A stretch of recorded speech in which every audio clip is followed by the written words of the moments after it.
मित्रहो नमस्कार. मराठवाडा नेता फेसबुकमध्ये आपण आज भेटत आहोत.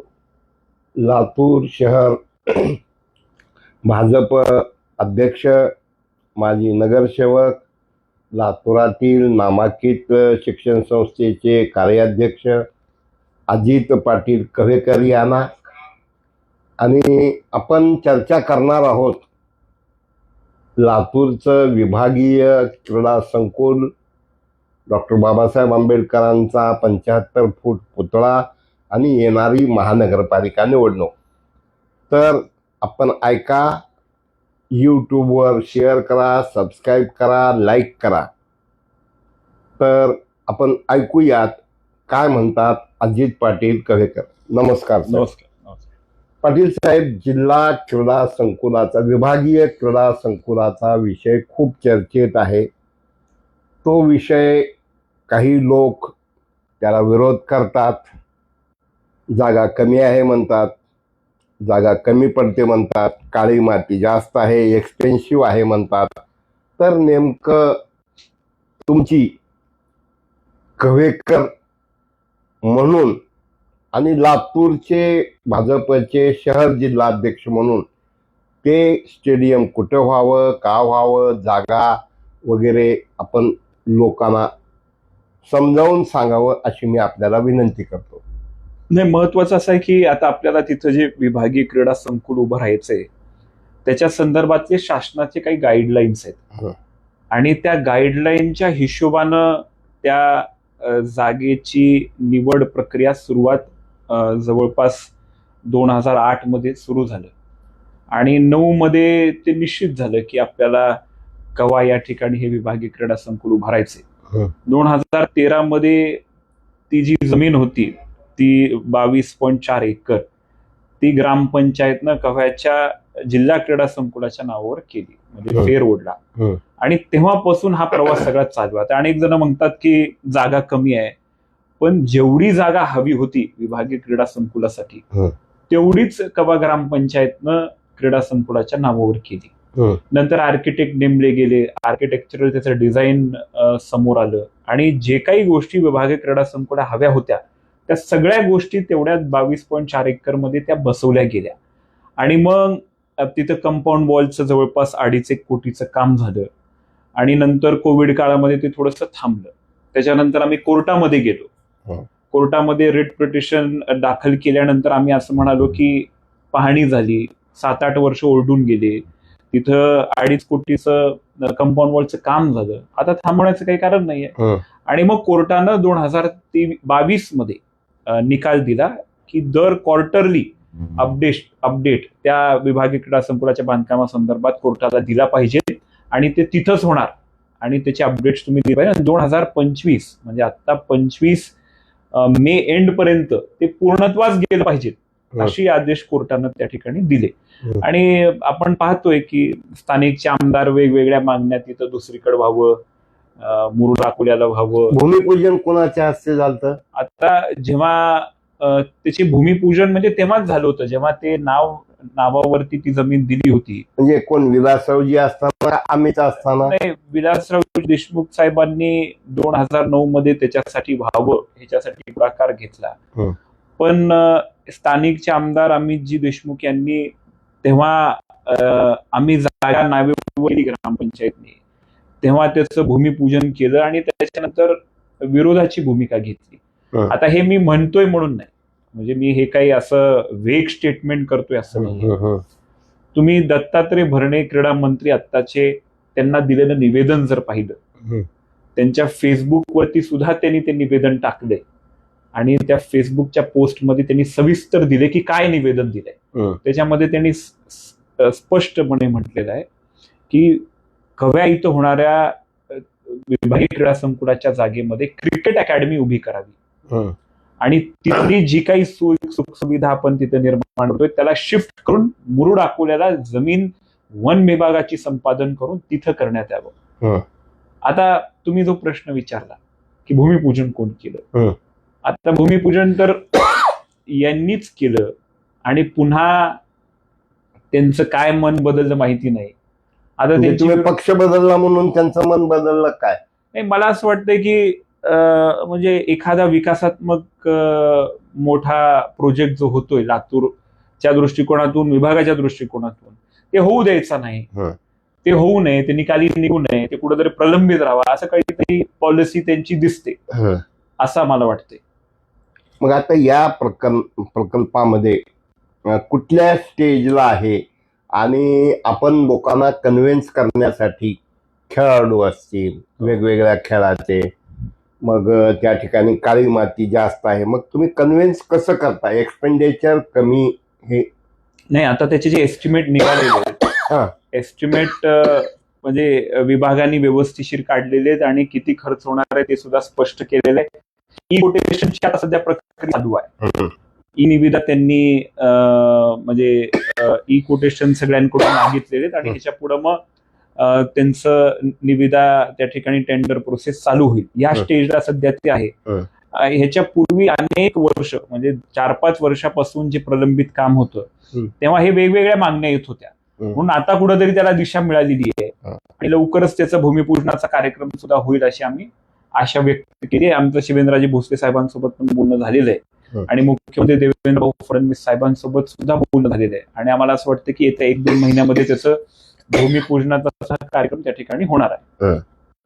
मग साधारणतः 25 games, cricket, football, kho kho, volleyball किंवा शटल जे वेगळे आहेत, बास्केटबॉल, ह्या सर्व खेळाला त्या ठिकाणी जागा पुरते का? आणि जर पुरत नसेल तर आणखीन जागा आजूबाजूला ग्रामपंचायत देऊ शकते का? मी जसं म्हणालो की त्याचे जे गाईडलाईन्स होते विभागीय स्टेडियमच्या अनुसार त्याच्या हिशोबाने आर्किटेक्चर डिझाईन आले. हे काय आपल्या मनावर नसते की मला काय गेम्स घ्यायचे आहेत, काय गेम्स नाही घ्यायचे. जसं विभागीय क्रीडा संकुलामध्ये क्रिकेट गेमचा समावेश नाहीये.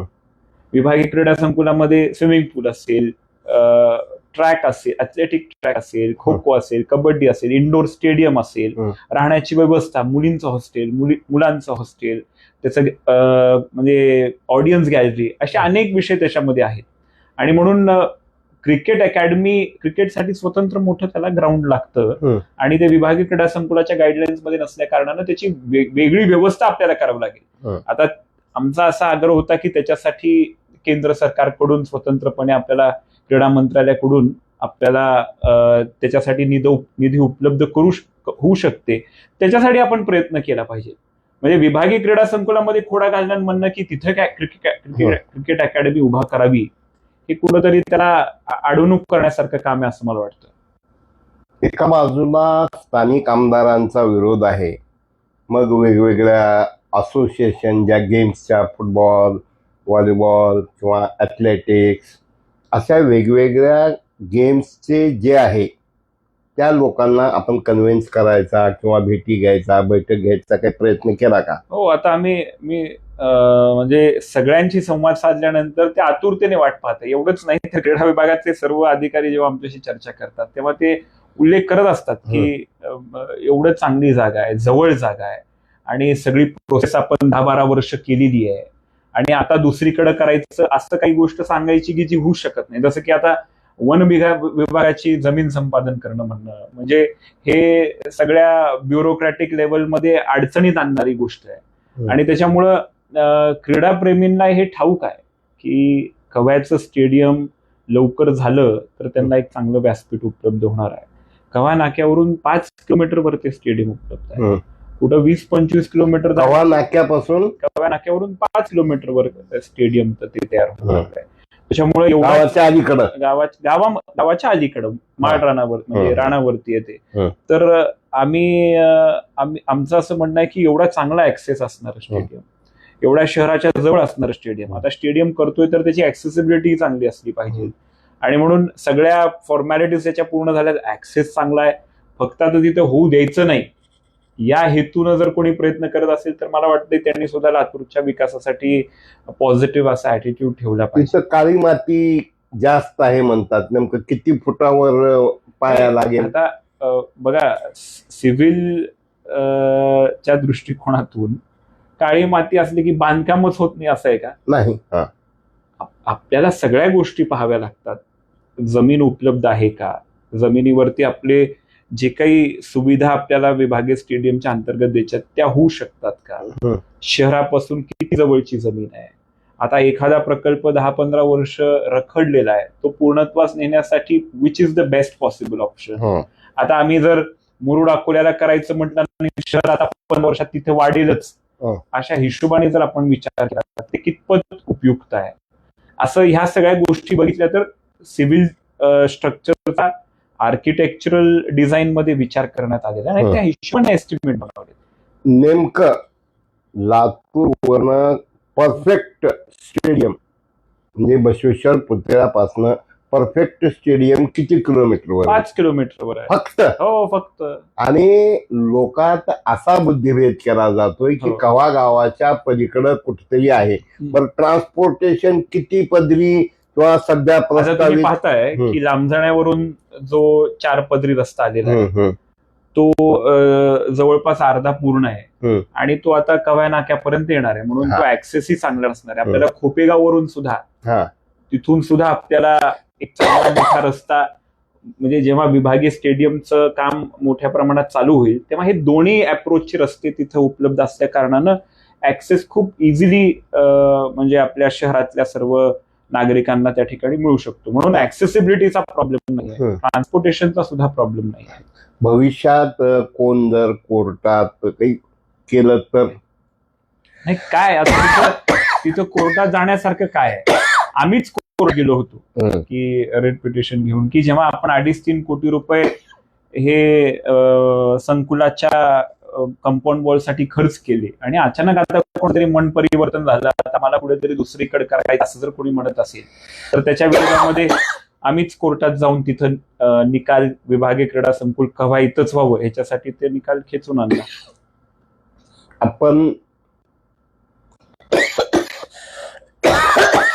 जिल्हाध्यक्ष झाल्यामुळं आपली जबाबदारी वाढलेली आहे आणि जनमताचा आदर करणं हे तेवढंच महत्वाचं आहे. तर तुम्ही लोकांचा कानोसा घेतला की फक्त आपल्या गावाला होतं एवढंच बघताय? नाही, बघा की त्याच्यात गावाला तर न्याय मिळतोय आणि गावामध्ये एक मोठा प्रोजेक्ट येतोय ह्याचा तर नक्कीच मी एक गावाचा सुपुत्र म्हणून मला आनंद आहेच. परंतु ते होत असताना त्याची प्रॅक्टिकॅलिटी किती आहे ते सुद्धा बघणं आवश्यक आहे. आणि मी जसं सांगितलं की हा सर्वे होत असताना 2009-10 मध्ये या सगळ्या गोष्टी प्रशासनानं सुद्धा पाहिलेल्या आहेत. तेव्हा आम्ही पिक्चर मध्ये नव्हतो, मी स्वतः ह्या सगळ्या प्रक्रियेमध्ये नव्हतो आणि प्रशासनानं व्यवस्थित सगळा अभ्यास करून ती जागा निश्चित केली आणि त्या जागेवरती सगळं काम 2.5-3 कोटीचं केल्यानंतर आता कोणाला तरी असं वाटतं की आपण बदलावं, ते चुकीचं आहे. म्हणजे शहराच्या क्रीडा प्रेमींच्या दृष्टीनं, विभागाच्या क्रीडा प्रेमींच्या दृष्टीनं एखादा प्रकल्प 13-15 वर्ष आता रखडला असेल तिथं काहीच ऑब्जेक्शनेबल नाहीये. फक्त तुम्ही आता मनानं म्हणताय की 50 एकर जागा लागते, 100 एकर. जर तुम्हाला खरंच 50 एकर एवढ्या म्हणजे शहराच्या जवळ द्यायची असेल तर आमदार साहेबांची 100 एकर MIDC मध्ये जागा आहे, त्याच्यामधून जर ते 50 एकर द्यायला तयार असतील तर आम्ही माघार घेऊ, काही अडचण नाही.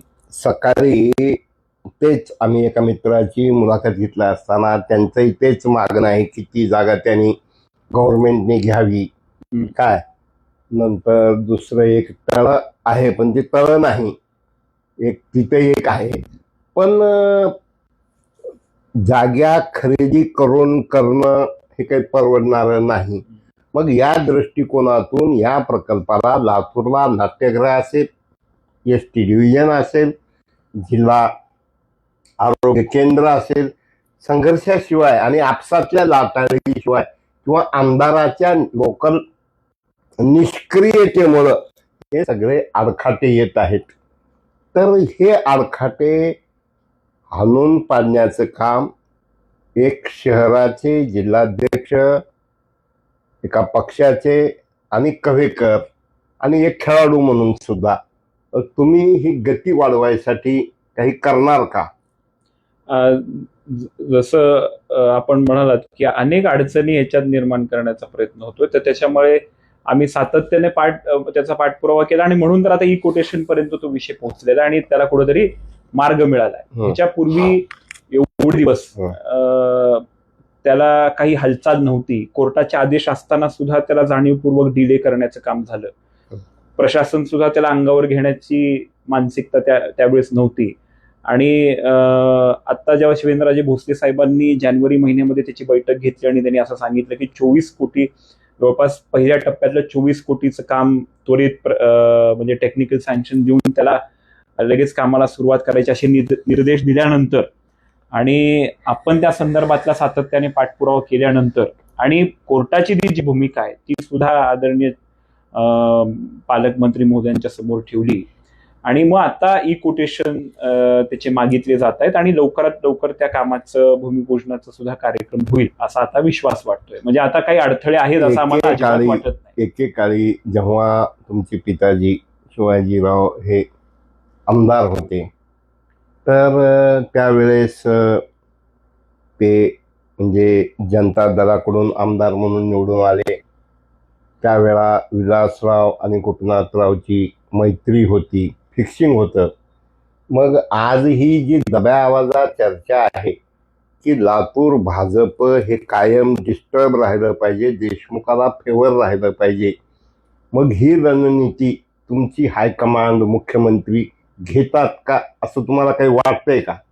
नाही, तुम्ही बघा की आपण लातूर जिल्हा परिषदचा मागच्या वेळेसचा निकाल बघा किंवा लातूर महानगरपालिकेचा निकाल बघा किंवा आता तुम्ही विधानसभेचा निकाल बघा. ह्या निकालाचा जर आपण अभ्यास केला तर लातूर शहर भाजपा अत्यंत सक्षम असं संघटन आहे असं म्हटलं तर चुकीचं ठरणार. जर हे सक्षम नसतं तर ह्या सगळ्या निकालाचा अर्थ काढणं अवघड झालं असतं. इथं बूथ स्तरावरती कार्यकर्ते असतील, तिथं शक्ती केंद्र प्रमुखांची रचना असेल किंवा तालुका अध्यक्षांची जी रचना आहे ती सक्षम आहे म्हणून आज भारतीय जनता पक्ष इथपर्यंत पोहोचले आहे. आणि म्हणून आपण जे म्हणताय की इथं काहीतरी डीलिंग मध्ये हे शहर वापरलं जातं असं असतं तर हे निकाल कदाचित आपल्याला पाहायला मिळाले नसते. म्हणून अतिशय सक्षम असं संघटन भारतीय जनता पक्षाच्या शहरामध्ये आहे. त्याला व्यवस्थित दिशा देणं आणि सर्व सन्माननीय जिल्ह्यातले नेते त्यांना एकत्रित पद्धतीने इथे आणून त्यांच्या नेतृत्वामध्ये आणि सगळ्यांच्या सोबतीनं पुढच्या निवडणुकीला सामोरे जाणं असं जर आता ह्या पुढच्या 4 महिन्यामध्ये आपण करणार आहोत तर मला विश्वास वाटतो की नक्कीच त्याच्यामध्ये आपल्याला यश मिळेल. दुसरं, डॉक्टर बाबासाहेब आंबेडकर यांचा 75 फुटाचा पुतळा विद्यमान मुख्यमंत्री जेव्हा मुख्यमंत्री होते ना त्यावेळेस तर त्यांनी उपमुख्यमंत्री होते आणि त्यांनी शब्द दिला होता. पण तो प्रश्न जाणीवपूर्वक अडगळीत पडतोय की काय, त्याची आता सध्याची परिस्थिती कुठल्या लेवलला कसा आहे? हा अत्यंत लातूर शहराच्या दृष्टिकोनातून महत्वाचा प्रश्न आहे आणि ह्याच्यावरती मी बघितलं की आम्ही जेव्हा छत्रपती शिवेंद्रराजे भोसलेजींना ह्याच्या संदर्भातली मागणी केली की 10 कोटी रुपये उपमुख्यमंत्री, तत्कालीन उपमुख्यमंत्री आणि विद्यमान मुख्यमंत्री आदरणीय देवेंद्र फडणवीस साहेबांनी मंजूर केले होते आणि त्याच्यानंतर तो विषय महापालिकेकडे आला आणि महापालिकेने एस्टिमेट करण्या अगोदर असं सांगितलं की 2 किलोमीटरच्या रेडियसमध्ये एकाच महापुरुषाचे 2 पुतळे होऊ शकत नाहीत. आणि मग ही बाब शिथिल करण्याचं काम सुद्धा महाराष्ट्र शासनानं म्हणजे आदरणीय फडणवीस साहेबांच्या माध्यमातून झालं आणि नंतर मग एस्टिमेट तयार झाले महापालिकेचे आणि एस्टिमेट तयार झाल्यानंतर म्हणजे पहिलेचे 10 कोटी आणि नंतर अतिरिक्त 12 कोटीचं एस्टिमेट तयार झालं म्हणजे पूर्ण 22 कोटी रुपये. आणि मग 10 कोटी मंजूर होते त्याचं नियोजन होतं पण अतिरिक्त 12 कोटी न आल्यामुळे तो विषय प्रलंबित राहिला आणि आता म्हणून आम्ही अशी मागणी केली आहे की 22 कोटी रुपये आपण ह्या प्रकल्पाला द्यावे.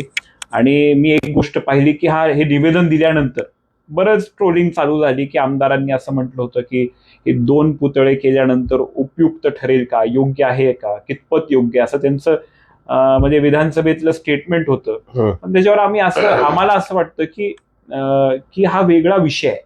म्हणजे 72 फुटी पुतळा डॉक्टर बाबासाहेब आंबेडकरांचा हा वेगळा विषय आहे.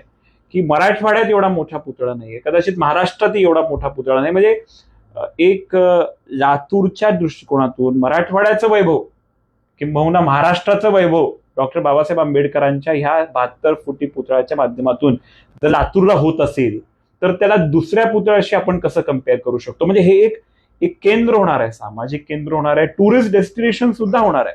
तुम्ही मला सांगा, मराठवाड्यातली सर्व समाज बांधव, सर्व लोक हा पुतळा बघायला ह्या पुतळा फायनल ऑर्डर वगैरे काही झालंय का नाही अजून? नाही, मी जसं म्हणालो की 10 कोटी रुपये त्याला वर्ग आहे, अतिरिक्त 12 कोटी रुपयाची आवश्यकता आहे, ते प्रलंबित आहे.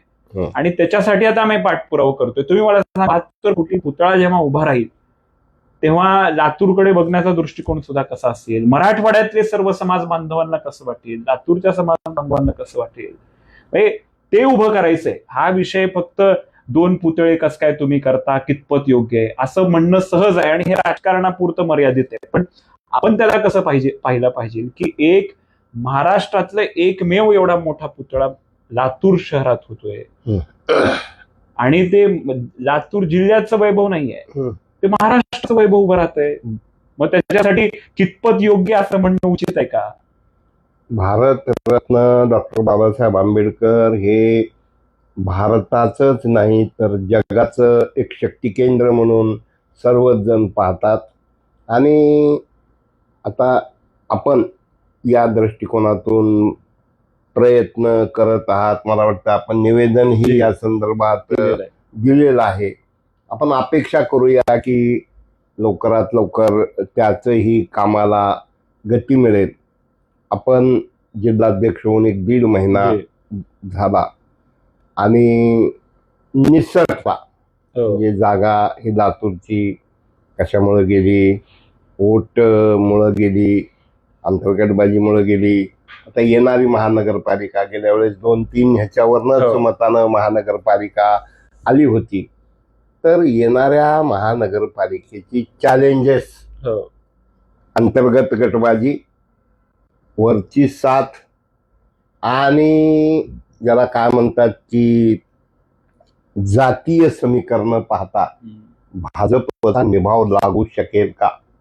नाही, आपण जर विधानसभेचा निकाल जर पाहिला तर अतिशय सक्षम परिस्थितीमध्ये भारतीय जनता पक्ष आहे.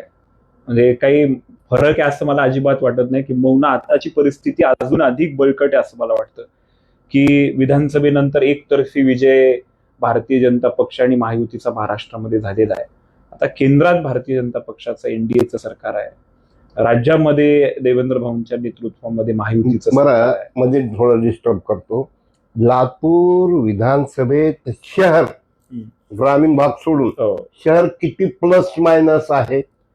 लातूर शहर किमान 3-4 हजारांना प्लस आहे. म्हणजे भाजपला प्लस आहे. म्हणजे होपफुल आहात तुम्ही? नाही, आणि म्हणजे मागच्या वेळेसच्या विधानसभेची जर तुम्ही तुलना केली तर कितीतरी पर्सेंटेज मध्ये वाढ झालेली आहे. निसटता तिथं पराभव आपल्या भारतीय जनता पक्षाच्या उमेदवाराचा झालेला आहे. आणि म्हणून एवढी चांगली परिस्थिती आता महाराष्ट्रामध्ये आहे, देशामध्ये आहे. आणि म्हणून ट्रिपल इंजिन आपण सतत म्हणतो की बाबा आपल्याला विकासात्मक काम लातूर शहरामध्ये घडवून आणायचं असेल तर केंद्राची साथ लागणार आहे, महाराष्ट्र शासनाची साथ लागणार आहे. त्याच्यामुळं आता जेव्हा निवडणुकीला आपण सामोरे जाऊ महानगरपालिकेचा, हा दृष्टिकोन जनतेच्या मनामध्ये आहे.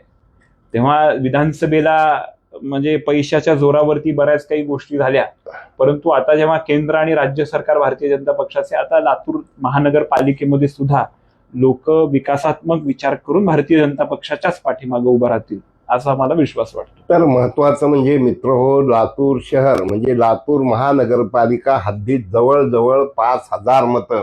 जर बाभळगाव, कातपूर आणि काही ग्रामीण गावं नसते तर अमित देशमुख पडल्यातच जमा नव्हे, पडलेलेच आहेत. मग या सगळ्या परिस्थितीत लोकांनी भाजपला सत्ता दिली. मग भाजप ही युती म्हणून लढणार का भाजप स्वतंत्र लढणार? मला असं वाटतं ह्या संदर्भातला निर्णय आता पक्षसृष्टी घेतील. जसं देवेंद्र भाऊंनी सुद्धा मागच्या आठवड्यामध्ये स्टेटमेंट दिलं होतं की या संदर्भात बसून सर्व महानगरपालिका निहाय, सर्व जिल्हा निहाय चर्चा होईल. पण मला वाटतं की म्हणजे कार्यकर्ता म्हणून की प्रत्येक क्षेत्रातल्या कार्यकर्त्याला न्याय मिळाला पाहिजे, तिथलं संघटन जिवंत राहिला पाहिजे आणि म्हणून जास्तीत जास्त भारतीय जनता पक्षानं सीट लढवणं हे कार्यकर्त्याच्या दृष्टीनं आणि पक्ष संघटनेच्या दृष्टीनं महत्वाचं आहे असं मला वाटतं. समजा तुम्हाला युती झाली, युती किंवा भाजपला जर दिलं तर एक 10 टॉप प्रायोरिटी, जसं आता हे आंबेडकर पुतळा 1, असे 9 काय काय होणं गरजेचं आहे. माझं लातूर, आय लव्ह लातूर, सुंदर लातूर, तर लातूरमध्ये काय काय होणं. हे आता जसं आपण म्हणालो की विभागीय क्रीडा संकुलाचं भूमिपूजन होऊन त्याच्या कामाला सुरुवात झाली पाहिजे. नंतर आपण म्हणालो की जिल्हा रुग्णालयाचा भूमिपूजनाचा विषय राहिलेला आहे, त्याचा पाठपुरावा झाला पाहिजे. तिसरी महत्वाची आपलं नाट्यगृह जे आहे ते प्रलंबित आहे आणि त्याला पण अतिरिक्त बजेटची मागणी असल्या कारणानं आता जवळपास 7-8 वर्ष झाली ते प्रलंबित आहे. त्याला कुठंतरी आपल्या नाट्यप्रेमींसाठी आणि लातूरकरांसाठी उपलब्ध करून देण्याचं सुद्धा आपल्याला तिथे काम करावं लागणार आहे. त्याच्यानंतर आता अंडरग्राऊंड ड्रेनेजचं काम चालू आहे आणि जिथे जिथे आपण पाहतोय की म्हणजे रस्ते खोदले गेलेले आहेत, त्याचे कनेक्शन द्यायचे, एसटीपीचं काम आपल्याला उभारायचंय आणि एसटीपीचं काम झाल्यानंतर कुठेतरी हे सगळं कामात येणार आहे आणि त्याच्यासोबतच आता अमृत जल योजनेचं फेज 2 सुद्धा काम करायचं. म्हणजे पुन्हा आपल्याला सगळे आता रस्ते खोदावे लागतील आणि एका परिसराची पूर्ण रस्ते खोदून त्याला नवीन पाईपलाईनचं सुद्धा आपल्याला काम करावं लागणार आहे आणि त्याच्यानंतर मग पॅचअप वर्क करायचे पूर्ण शहराचं. आता हे जे खड्डे झालेले आहेत त्याचं पॅचअप वर्क करायचं. तर हे शहराच्या दृष्टीने हे अत्यंत प्रायोरिटायझिंग, म्हणजे आत्ता लोकांना त्याचा त्रास होतोय आणि म्हणून ते व्यवस्थित कसं करता येतील, त्याच्यात अडचणी होणार नाही ह्याच्यासाठी आपण काय विचार करता येईल.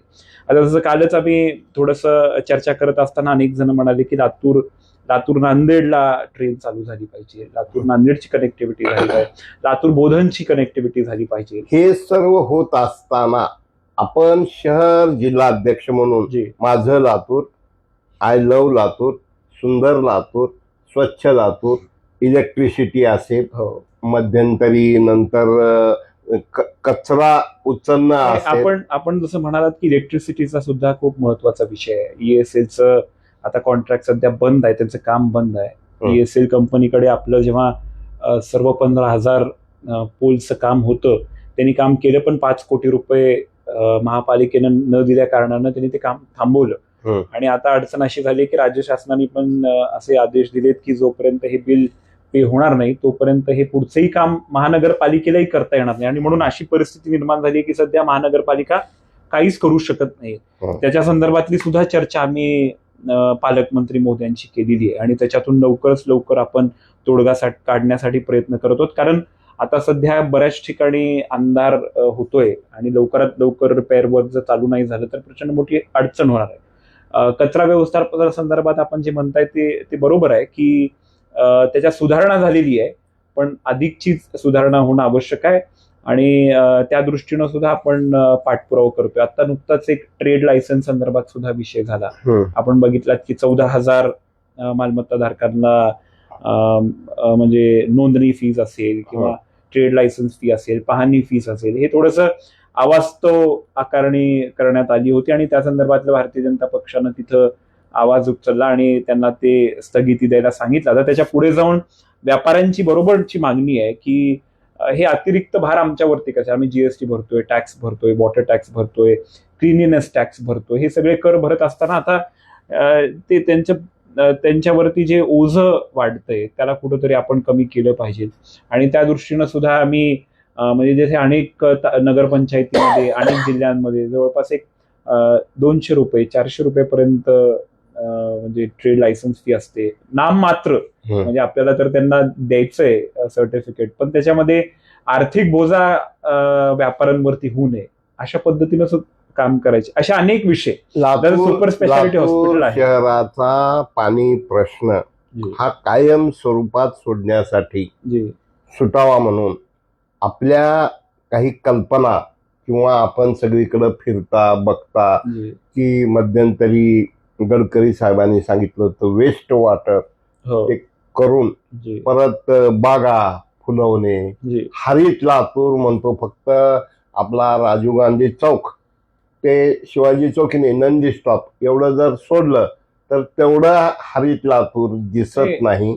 मला असं वाटतं की आपण म्हणजे आपण पाहतो की लातूरचं वन क्षेत्र हे महाराष्ट्रात सर्वात कमी आहे. 0.42 स्क्वेअर किलोमीटर आहे. हे पूर्वीचे आकडे आहेत आणि त्याच्यामध्ये आता सुधारणा नक्कीच झालेली आहे.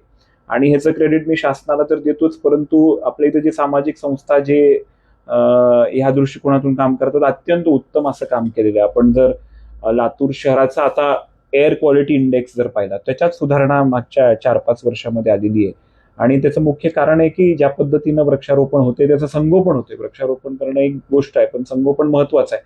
त्या दृष्टीनं सुद्धा अनेक कामं चालू आहेत. पण आता पुढे घेऊन जाताना जसं आपण म्हणालात की लातूरचं वनक्षेत्र तर अत्यंत कमी आहे, ते किमान 33% असलं पाहिजे आयडियली आपण असं म्हणतो. त्या दृष्टीनं आपल्याला कसं काम करता येईल याच्यासाठी अजून म्हणजे वेगवेगळ्या स्कीम्स शासनाच्या माध्यमातून राबवणं हे मला महत्वाचं वाटतं. पण सामाजिक संस्थांचं अत्यंत उत्तम काम, म्हणजे मला कदाचित वाटतं की मराठवाड्यात इतर जिल्ह्यांमध्ये असं काम नसावं, एवढं सुंदर काम लातूर जिल्ह्यात झालेलं आहे. आता लातूरमध्ये अनेक ग्रीन बेल्ट आहेत. काही ग्रीन बेल्टवर मंदिरं झालीत, काही ग्रीन बेल्ट सेवाभावी संस्थेला दिलेले आहेत. मग बालोद्यान जसं तुम्ही तुमच्या प्रभागामध्ये काही ग्रीन बेल्ट डेव्हलप केले वृद्ध लोकांसाठी, जसं नानी पार्क हे सुद्धा खाजगीकरणाचं जे चाललं. तर तुम्हाला लातूरला लोकांनी यावं, राहावं, जसं पुणे सगळीकडं झाडी, सुंदर खेळाचं मैदान, म्हणजे फक्त विभागीय स्टेडियमच नाही गावात सुद्धा पुन्हा एक भयमुक्त वातावरण. तर यासाठी काही संकल्पना तुमच्या ह्याच्यात आहेत का? मला असं वाटतं की जसं ग्रीन बेल्ट आहे, ग्रीन झोन्स निश्चित झालेलेच आहेत ह्याच्यासाठी की बाबा तिथं वृक्षारोपण झालं पाहिजे. आणि जे आपण आता जिल्हा परिषदच्या माध्यमातून अनेक शाळांमध्ये मिवॉकी फॉरेस्टची जी संकल्पना राबते आणि अनेक आपल्या सामाजिक संस्थांनी सुद्धा मिवॉकी फॉरेस्ट उभे केलेले आहेत. तो अत्यंत चांगला कॉन्सेप्ट आहे की बायोडायव्हर्सिटी जर आपल्याला आपल्या शहरामध्ये जिवंत ठेवायची असेल, आपल्याला तुम्ही बघा आता आजकाल असं पक्ष्यांचे आवाज सुद्धा येत नाही, आणि ते बायोडायव्हर्सिटी आपल्याला सस्टेन करायची असेल तर तसं ते त्यांना एन्व्हायरमेंट द्यावं लागतं. आणि मिवॉकी फॉरेस्टचा कॉन्सेप्टच तो आहे की शहरामध्ये बायोडायव्हर्सिटी जिवंत कशी ठेवायची, आणि ती जिवंत ठेवायची असेल तर आपल्याकडे एकमेव प्लॅटफॉर्म म्हणजे आपले ग्रीन बेल्ट आहे, ग्रीन झोन्स आहेत. तिथं आपण जर त्या पद्धतीने उभारू शकलो तर ही बायोडायव्हर्सिटी तिथे टिकते आणि आपल्याला त्याच्यामध्ये मदत होते. परंतु आपण जसं म्हणाल ते बरोबर आहे की अनेक ठिकाणी वेगवेगळे प्रयोग चालू आहेत. कोणी मंदिर उभारलंय तर कोणी वेगवेगळ्या गोष्टी, पण किमान आता नवीन लेआउट्स जे आलेत शहराच्या अवतीभोवती मोठ्या प्रमाणात आहेत. आता जसं आपण पाहतोय की कातपूर रोड साईडला किंवा अंबेजोगाई रोडला किंवा इकडे गरुड चौकामध्ये जे काही नवीन लेआउट्स पडतात तिथं जे काही ग्रीन झोन्स आहेत तिथं जर आपण आता नवीन कॉन्सेप्ट ह्या मिवॉकी फॉरेस्ट डेव्हलपमेंट जर अटीतटीने जर केलं तर मला वाटतं एक दिशा देणारी ती गोष्ट मराठवाड्याला ठरू शकते. आणि जिल्हा परिषदनं जसं वेगवेगळ्या शाळेंमध्ये हे राबवलेलं आहे तिथलं यश बघितल्यानंतर मला असं वाटतं की लातूर शहरामध्ये जर असे ग्रीन बेल्ट डेव्हलप झाले तर एक वेगळं चित्र उभं राहू शकतं. तुम्ही शहर जिल्हा अध्यक्ष आहात. लातूर शहरात फुलपाखराची बाग कुठं आहे आपल्याला ठाऊक आहे का? नाही, फुलपाखराची बाग करण्याची आवश्यकता आहे लातूर शहरात कुठं आहे? नाही, मला ते आपले ते एक पत्रकार ते पत्रकार आहेत त्यांचं मला माहिती आहे. त्यांच्या घरी जर तुम्ही गेलात तर म्हणजे तुम्हाला जिल्हाधिकारी कार्यालयाच्या बाजूला त्या ठिकाणी ग्रीनरी आहे, वन विभाग आहे आणि एवढी फुलपाखरं आहेत. काय नाही, जसं मी म्हणालो बायोडायव्हर्सिटी म्हणजे काय? बायोडायव्हर्सिटी म्हणजे तुम्हाला पक्षी, तुम्हाला फुलपाखरं, तुम्हाला वेगवेगळे तिथं ते सगळ्या गोष्टी जर निर्माण करायच्या असतील तर ती मिवॉकी फॉरेस्टची कॉन्सेप्ट आहे. ती कॉन्सेप्टच त्याच्यासाठी आली की फक्त झाडं नाही. तुम्हाला आता समजा झाडं जर तुम्ही एक इथं झाड लावलं, एक तिथं झाड लावलं, 10 झाडं ग्रीन बेल्ट मध्ये लागली तर ती बायोडायव्हर्सिटी जिवंत नाही राहू शकत. त्याला एक तो कॉन्सेप्ट मध्ये त्याला एक रचना आहे की एवढ्या एवढ्या जागेवरती एवढ्या डिस्टन्सवरती ते झाडं भरून लावायचे, ते जंगल सारखं त्याला रूप द्यायचं आणि मग तिथे हे सगळं फळतं फुलतं. आणि म्हणून तुम्ही जसं म्हणालात की आपल्या लातूर शहरामध्ये आता कदाचित हा प्रश्न जर कोणाला विचारला तर व्यवस्थित सांगता सुद्धा येणार नाही, कारण ते आपल्या गल्लीत असलं पाहिजे. हा. शहरात सापडण्याची आवश्यकता आहे का? नाही. म्हणून हा कॉन्सेप्ट म्हणून त्याला जर जोर देऊन आपण जर इम्प्लिमेंट केलं तर मला वाटते शहराच्या दृष्टिकोनातून खूप चांगला पाऊल होणार आहे. कसं राहील वाटतं महानगरपालिका लोकांनी, आणि दुसरा सगळ्यात महत्वाचं, पाणी प्रश्न कसा सोडवणार? आता पाणी प्रश्नासंदर्भात सुद्धा तो आराखडा शासनाकडे आहे की आपण तर उजनीचं पाणी यावं ह्याच्यासाठी मागणी करतो, त्याच्यासाठी प्रयत्न करतो. पण आता सुद्धा जेव्हा धरण भरलेलं आहे त्याचं डिस्ट्रीब्युशन व्यवस्थित नसल्या कारणानं आज आपण पाहतोय की आपल्याला 4 दिवसाला पाणी द्यावं लागतं, 8 दिवसाला पाणी द्यावं लागते, 4 दिवसाला पाणी द्यावं. हे कशासाठी? बिकॉज टाक्याची संख्या कमी आहे, डिस्ट्रीब्युशन नेटवर्क बरोबर नाही. आता जसं धरणापासून आपण इथपर्यंत पाईपलाईन केली 250 कोटी रुपयाची, पण पुढची जी व्यवस्था आहे, आपल्याला नवीन टाक्या बांधाव्या लागतील, डिस्ट्रीब्युशन सेंटर्स उभे करावे लागतील. ते जोपर्यंत होत नाही तोपर्यंत समजा 12 महिने जरी ते धरण पूर्ण राहिलं, फुल राहिलं, आणि आता पुढचे 20 वर्ष राहिलं तरी आपण पाणी देऊ शकणार नाही. असलेल्या पाण्याचं व्यवस्थापन व्यवस्थित करावं लागेल. त्याच्यासाठी लागणारी ही जी व्यवस्था आहे की आपल्याला नव्या टाक्या उभ्या कराव्या लागतील, नवीन डिस्ट्रीब्युशन सिस्टम उभ्या कराव्या लागतील. ते केल्याशिवाय आत्ता पाणी असताना सुद्धा आपण देऊ शकत नाही. वॉटर टेबल वाढण्यासाठी पुनर्भरण हे फार महत्वाचं आहे.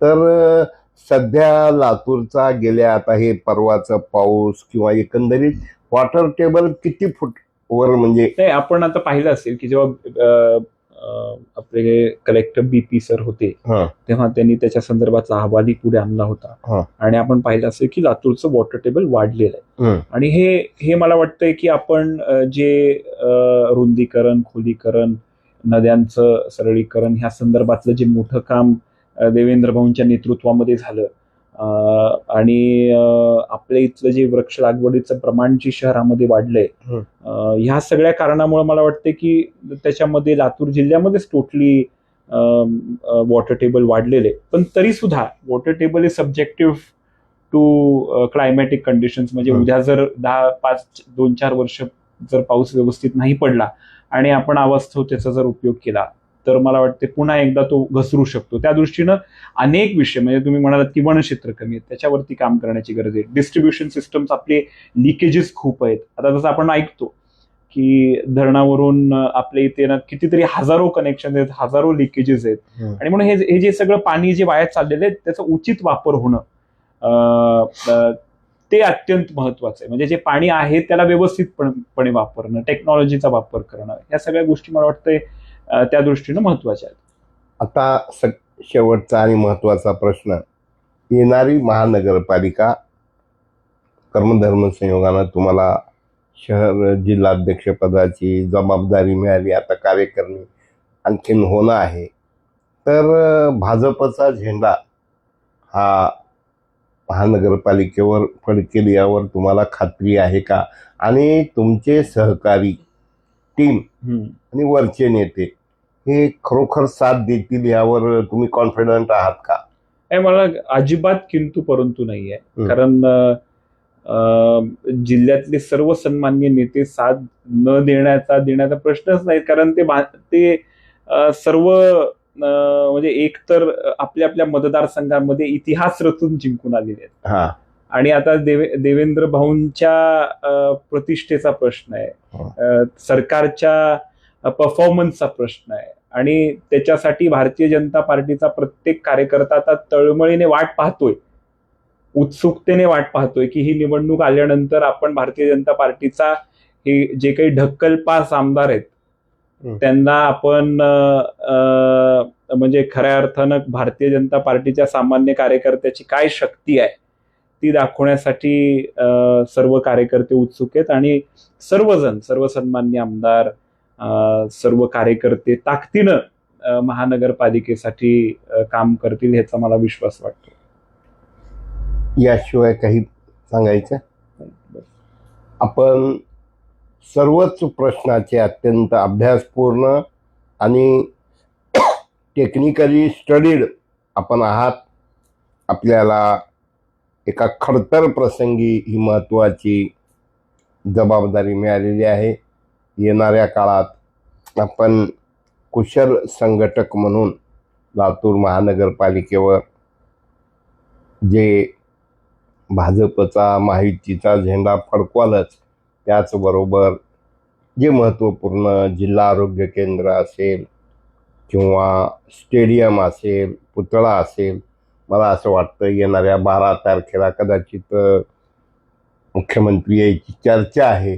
मला वाटतं की 1-2-4 दिवस मागं पुढं गेलं तरी चालेल, पण हे 3-4 भूमिपूजन किंवा कार्यक्रमाला गती देण्याचं काम व्हावं आणि आपण महानगरपालिका भाजपची सामूहिक नेतृत्वात निवडून आणावी ही मराठवाडा नेत्याच्या वतीनं आपल्याला मनपूर्वक हार्दिक शुभेच्छा. आपण सर्व प्रश्नाची अत्यंत अभ्यासपूर्ण उत्तरे दिली आणि आपला एक master plan, role model Latur करण्याच्या ज्या संकल्पना आहेत त्याला आमच्याकडनं मनपूर्वक हार्दिक शुभेच्छा. तुमच्या बिझी शेड्यूलमध्ये तुम्ही वेळ दिलात त्याबद्दल मराठवाडा नेत्यातर्फे आपलं मनपूर्वक आभार. धन्यवाद. नमस्कार.